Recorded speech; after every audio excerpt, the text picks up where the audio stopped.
guys, this is Rosy Purani. This is Akbar Purani. And welcome back to our YouTube channel. Where we last left off, you guys know that Akbar and I had fallen head over heels for each other, but today we're gonna answer how we knew that we were in love, how I knew Akbar was the one, How I proposed to Rosy. and how our parents found out about us. So I already had fallen in love with Akbar, but when people ask me how I knew he was the one, that's like pretty easy to answer. One day I shared with Akbar that my dream job was to be a lawyer. I wanted to go to court, I wanted to argue cases, and I just shared it with him, and his response really was amazing. He said, if you want to become a lawyer, why are you not enrolled in university? What are you doing working this dead end job where you're literally making the lowest amount your employer can pay you? So his birthday was coming around, and on his birthday, he took me to the University of Houston, drove me there, and got me enrolled in the business school. I mean, that was just phenomenal. The fact that it was his birthday and he went out of his way to get me enrolled in university, to make one of my biggest dreams come true, it just made me realize this guy is the one. Let's fast forward. I started going to business school, and my very first semester there, I had a perfect 4.0 GPA. I got A's in all of my classes. And Akbar told me, Rosy, you know what? I want you to focus on school. So I think you should quit your job. He saw that I was juggling college and I was working 40 hours a week. And he was like, you're not going to be able to maintain this GPA, get into a good law school if you're juggling all of these things. You need to focus. So he told me that, and I told him, look, I literally can't do that. I have to work this job. And he said, not anymore. He gave me his credit card, okay? And he was my boyfriend at the time. He was not my husband. He did not owe me anything. He gave me his credit card and he told me, whatever your expenses are, I will take care of them, but I want you to focus on school. I went to a really good law school and graduated magna cum laude, top 10% of my class in law school, and it would have never happened without Akbar. So best decision I ever made was marrying this man, without a doubt. Well, that brings back a lot of memories, so thank you for that. And of course, I did what I did because I did believe in her. I'm also a Desi, so this girl right here is my future investment, if you know what I mean, right? And I am definitely getting that return on investment now, so I think best decision of my life as well. Oh my gosh. Jokes apart, I knew that she was the one when I had to sit at home on New Year's Eve because I had hurt my arm. And she decided to give up on her plans with her friends to stay with me. We sat at home, we watched movies, and just had a great time. And it was all because of the fact that she was right next to me. Besides that, she had so many things that I wanted in a wife back then. Obviously, I wanted someone to be rooted in Desi culture, enjoys watching Bollywood movies, enjoys eating Desi food, which all of which she did. So, that just sealed the deal right there, because I am a typical Mumbai boy, grew up watching Bollywood, extremely folly back then as well. And yeah, honestly, I don't know how I got her, to be honest, because, whatever accent that I actually have right now, it was 10 times worse before. No, it wasn't. Now fast forward, we've been together 15 years, we've been married 13 years. For me, the best place in the world is always, always when I'm with you. We could be at home in our PJs doing nothing, watching TV. I would rather be with you doing that than be anywhere else in the world, the Maldives, Paris, anywhere without you, So I think what I learned really early on was that, you're a part of me and I, don't want to be without you. So well, thank you. It's the truth. I I feel the same way even today. I feel exactly the same way. And all those places you mentioned, by the way, I think we've been to 2 out of those 3 places, yeah, right? so take me to the Maldives this year. Okay, Maldives is coming up next. Make that happen. I was also an introvert, so I didn't have many friends back then. So she was my only friend, you know what I mean? Only close friend. I had a couple of people I used to hang out with and all of that, but the one person that I could actually call my friend, it was her. I don't know, you're home. Like Yeah. you are home. Like home is not this house that we live in. Like home is a person. And for me, like you are home. Oh wow, we're getting too senti in this video. Senti ho raha hai, Video senti. both senti, okay? So in my head, I already saw Rosie as my wife, not just as my girlfriend. I knew that she was the end game for me. And I'm pretty sure I also knew that she felt the same way about me. One day, on a phone call, I apparently proposed to her.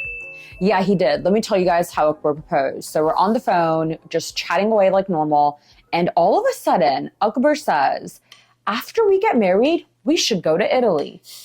And I was like, what? Like, he wants to get married? Like, he hasn't proposed. He hasn't asked me anything. We've never even talked about marriage. And me being a girl, I remember exactly what he said because, you know, the M word. It's like, ding, ding, ding, ding, ding, marriage. Because that obviously was the end game for me. And like me, like I was really simple, guys. I was like, yeah, we should go to Italy after we get married. And that was it. That was me saying yes. That was our grand proposal. There was no proposal. There was no getting down on one knee. There was no engagement ring. I got this ring from Akbar the day we got married. So I didn't even have a ring on my finger. But you don't need these things to commit to people. Yeah. You don't. It's whatever works for you guys. Yeah. That's what it is. Yeah, you don't have to fit into this traditional mold of what other people are doing. Do what works for you. And that is what happened with us. So now that we knew we wanted to marry each other, the challenge we were about to face would make or break us. So I belong to a very conservative Sunni family. Everybody in my family is Sunni. They've only ever married Sunni Muslims. We have not ever married outside of that. And as you guys may know, Akbar's family are Ismaili Muslim. I knew immediately that it would be the biggest challenge of my life, convincing my conservative Sunni parents to be okay and give me their blessing to marry someone that was outside of the community.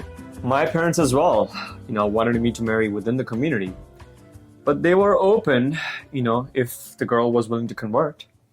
So basically not open, because even my parents were fine if the person I wanted to marry would convert. But the biggest issue was that neither one of us was willing to convert. We did not want to change our religion. We wanted to stay as is.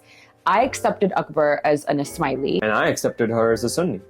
So we figured if we accept each other as is, why should our parents force us to change? Absolutely. And I'm a big believer in there's no forcing in religion.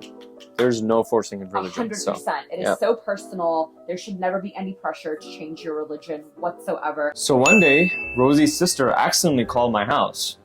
Yes, ladies and gentlemen, we had landlines back then. And guess what?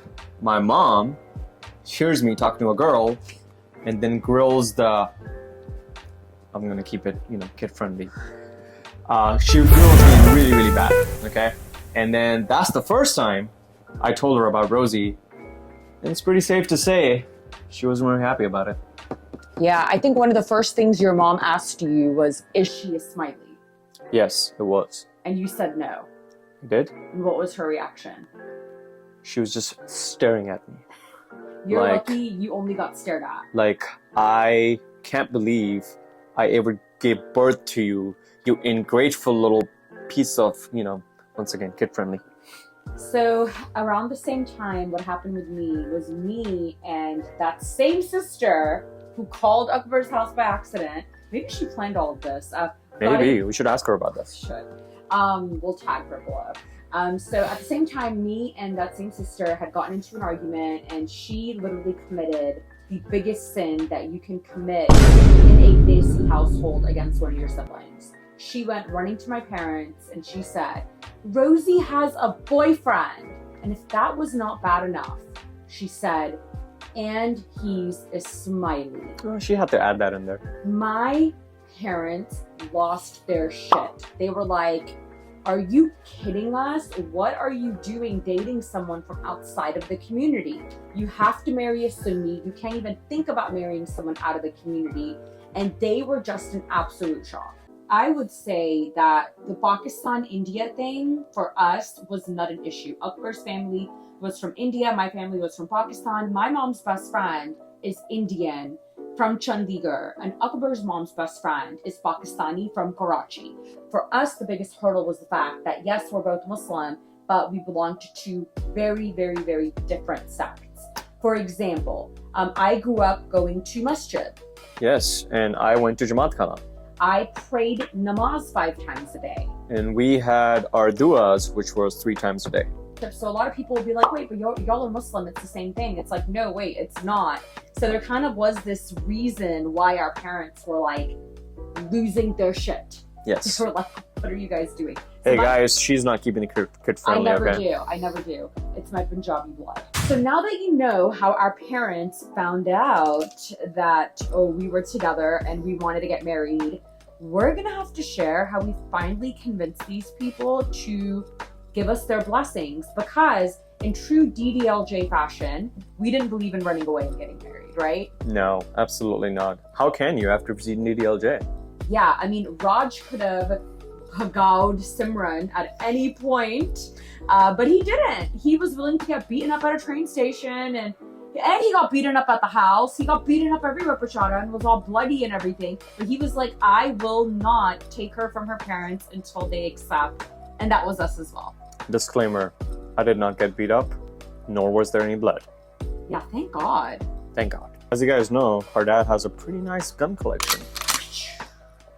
Yeah. As always, thank you for watching. If you liked today's video, make sure you hit that like button. And if you haven't done so yet, make sure you subscribe so you can see our next video where we talk about how we finally were able to convince our parents to let us get married. My plea to you guys, please subscribe, because this does take a lot of time and a lot of effort. Especially the editing. Editing on YouTube is not easy, Yeah, guys. she puts in way too much effort into this, guys. So we would appreciate your support. Thank you so much. So guys, stay tuned. We'll be back soon. As always, sending lots of love to all of you. Love you guys.